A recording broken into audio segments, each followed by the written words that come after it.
एक मोठी बातमी समोर येते। महादेवी हत्ती प्रकरणी सर्वोच्च न्यायालयामध्ये जाण्याचा निर्णय मागे। राज्य सरकार, वनतारा आणि नांदणी मठ एकत्रितपणे हाय पॉवर कमिटीकडे हे प्रकरण सोपवणार। सर्वोच्च न्यायालयामध्ये याचिका दाखल न करता हाय पॉवर कमिटीने त्यावरती निर्णय द्यावा अशी मठ आणि वकिलांकडून भूमिका घेतली गेली आहे। सर्वोच्च न्यायालयामध्ये जर प्रकरण गेलं तर ही प्रक्रिया लांबण्याची शक्यता आहे आणि त्यामुळे हा निर्णय घेण्यात आलाय। तर आज आणि उद्या 2 दिवस वकिलांची टीम हाय पॉवर कमिटी सोबत चर्चा करेल। अधिक माहिती घेऊयात विशाल पुजारी यांच्याकडून। विशाल, हाय पॉवर कमिटीकडे जाण्याचा हा निर्णय घेण्यात आलेला आहे, काय अधिक माहिती? खरं तर आज सर्वोच्च न्यायालयात सुनावणी होणार असं सांगण्यात आलेलं होतं।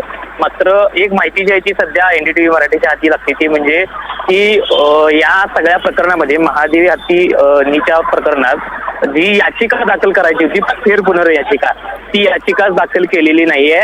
तर या व्यतिरिक्त आता हाय पॉवरकडे थेट ही दाद जी आहे ती मागण्यात येणार आहे। कारण सर्वोच्च न्यायालयात जर का हे प्रकरण गेलं तर हे प्रकरण लांबण्याची शक्यता आहे, तारीखवर तारीख देण्याची शक्यता आहे। त्यामुळेच आता थेट हाय पॉवर कमिटीनंच या सगळ्या प्रकरणावर निर्णय द्यावा अशी एक भूमिका जी आहे ती नांदणी मठ आणि या सगळ्या विश्वस्तांकडून करण्यात आहे।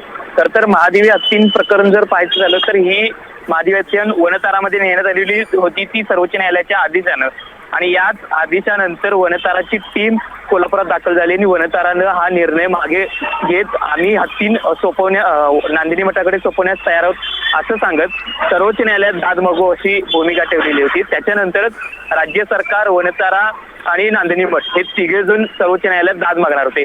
मात्र आता हा निर्णय जो आहे तो कुठेतरी बदलण्यात आलेला आहे।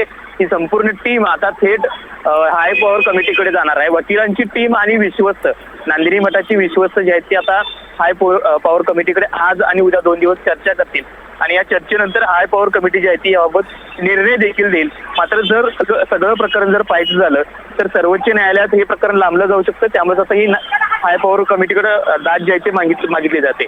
प्रज्ञा, नक्कीच तुर्तास धन्यवाद या संपूर्ण माहितीसाठी विशाल।